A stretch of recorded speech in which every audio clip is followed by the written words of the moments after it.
Simple lang naman to.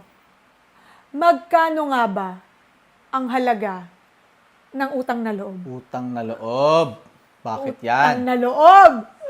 O, di ba? Maraming makaka-relate dito. Issue. Hoy, grabe, hindi naman issue. Oo, pangit lang siya pakinggan because of the word utang.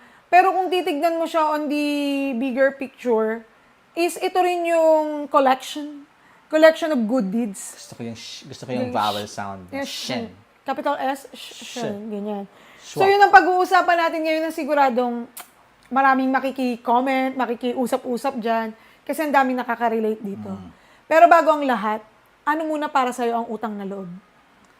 Utang na loob. Siguro, ang hirap niya na kasi i-define nowadays ano ka ngayon? Oo pero utang na loob, depende kung anong perspective mo titignan. Kung ikaw yung may pinagkakautangan ng loob,